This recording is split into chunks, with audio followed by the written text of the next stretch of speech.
এদের আর খিদে পাবে না, পিপাসাও পাবে না।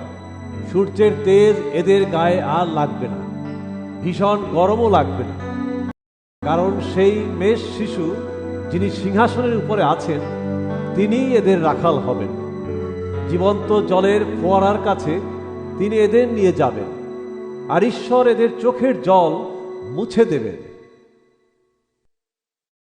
এর পরে আমি প্রত্যেক জাতি, বংশ, দেশ ও ভাষার মধ্য থেকে এত লোকের ভিড় দেখলাম যে তাদের সংখ্যা কেউ গুনতে পারল না।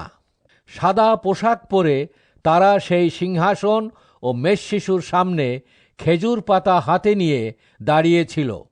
তারা জোরে চিৎকার করে বলছিল, যিনি সিংহাসনে বসে আছেন আমাদের সেই ঈশ্বর, এবং মেষ শিশুর হাতে পাপ থেকে উদ্ধার রয়েছে। তারপর স্বর্গদূতেরা সকলেই সেই সিংহাসনের, নেতাদের ও 4 জন জীবন্ত প্রাণীর চারপাশে দাঁড়ালেন। তারা সিংহাসনের সামনে উবুর হয়ে ঈশ্বরকে প্রণাম করে বললেন, আমেন। প্রশংসা, গৌরব, জ্ঞান, ধন্যবাদ, সম্মান, ক্ষমতা ও শক্তি চিরকাল ধরে আমাদের ঈশ্বরেরই হোক। আমেন। তখন একজন নেতা আমাকে বললেন, সাদা পোশাক পরা এই সব লোক কারা, আর কোথা থেকেই বা তারা এসেছে? আমি তাকে বললাম, দেখুন, তা আপনি জানেন। তিনি আমাকে বললেন, সেই মহাকষ্টের মধ্য থেকে যারা এসেছে এরা তারাই।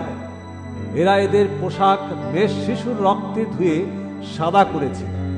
সেই জন্য এরা ঈশ্বরের সিংহাসনের সামনে আছে, আর স্বর্গের উপাসনা ঘরে এরা দিনরাত তার সেবা করছে। যিনি সিংহাসনের উপরে বসে আছেন তিনি এদের উপরে তার তাম্বু খাটাবেন। এদের আর খিদে পাবে না, পিপাসাও পাবে না। সূর্যের তেজ এদের গায়ে আর লাগবে না, ভীষণ গরমও লাগবে না। কারণ সেই মেষ শিশু যিনি সিংহাসনের উপরে আছেন তিনি এদের রাখাল হবেন। জীবন্ত জলের ফোয়ারার কাছে তিনি এদের নিয়ে যাবেন, আর ঈশ্বর এদের চোখের জল মুছে দেবেন।